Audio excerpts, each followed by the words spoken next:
সরকারের আর্থিক সীমাবদ্ধতা থাকায় শিক্ষকদের বাড়ি ভাড়া ভাতা ৫% বেশি বাড়ানো সম্ভব নয় বলে জানিয়েছেন শিক্ষা উপদেষ্টা সিআর আবরার।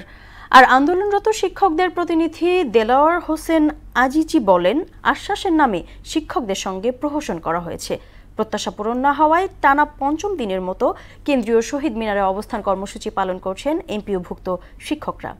শামীউজ্জামান চৌধুরীকে সঙ্গে নিয়ে মনিরুল ইসলামের প্রতিবেদন। শুরু থেকেই ৩ দাবি বাস্তবায়নে শান্তিপূর্ণ আন্দোলন করে আসছিলেন বেসরকারি শিক্ষা প্রতিষ্ঠানের এমপিওভুক্ত শিক্ষক কর্মচারীরা। তবে এর মাঝে পুলিশি বাধার মুখেও পড়তে হয় তাদের। দাবি পূরণে শহীদ মিনারে টানা ৫ দিনের মতো শান্তিপূর্ণ অবস্থান কর্মসূচি পালন করছেন তারা।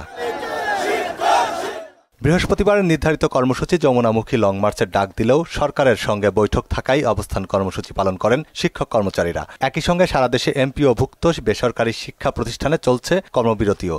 কেন্দ্রীয় শহীদ মিনারে আজকে আমাদের দাবি দেওয়া চূড়ান্ত পর্যায়ে আমরা এসেছি। ইনশাল্লাহ উপরআল্লাহ সহায় থাকলে আমাদের 20% যে প্রজ্ঞাপন আমরা ইনশাল্লাহ অল্প সময়ের মধ্যে আমরা সংবাদ পেয়ে দেবো। এই দাবি না দেওয়া পর্যন্ত আমরা এখান থেকে উঠব না।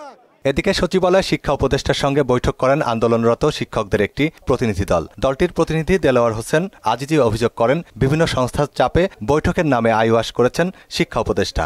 ওনারা আলোচনার নামে একটা আইওয়াশ করেছেন। কারণ আলোচনার অর্থ হচ্ছে আগে যে প্রস্তাব দিয়েছে এখান থেকে আমাকেও ছাড় দিতে হবে, মন্ত্রণালয়কে ছাড় দিতে হবে, কিন্তু ওনারা এর বাইরে ছাড় দিতে রাজি নয়। এখন 10 দিবেন আর পরে আপনারা 10 আগামী বাজেট থেকে দিবেন, কিন্তু প্রজ্ঞাপনের বিষয়টা স্পষ্ট উল্লেখ থাকতে হবে।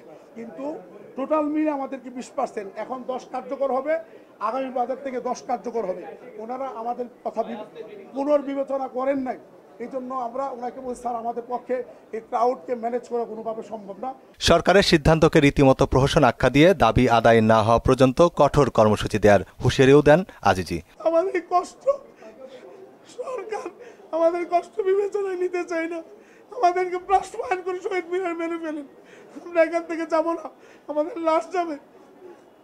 সকলকে ধন্যবাদ।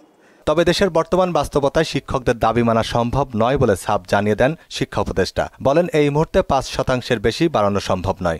ওয়ালটন এখন দেশের সীমানা পেরিয়ে পৌঁছে গিয়েছে ৫০টিরও বেশি দেশে। ওয়ালটন, ঘরে ঘরে বিশ্বজুড়ে।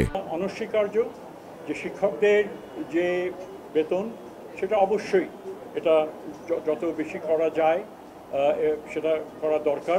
সরকার শিক্ষকদের এমন কোনো আশ্বাস দিতে চায় না যা বাস্তবায়নযোগ্য নয় বলেও মন্তব্য করেন সিআর আবরার। তাদেরটা তারা বোধহয় বলেছেন যে 10% এখন দিতে হবে, আবার সামনের বছর 10% দিতে হবে। আমরা অবশ্যই সেটা আমাদের এখতিয়ারের বাইরে, আমরা সেটাতে রাজি হইনি। মনিরুল ইসলাম, মোহনা সংবাদ, ঢাকা।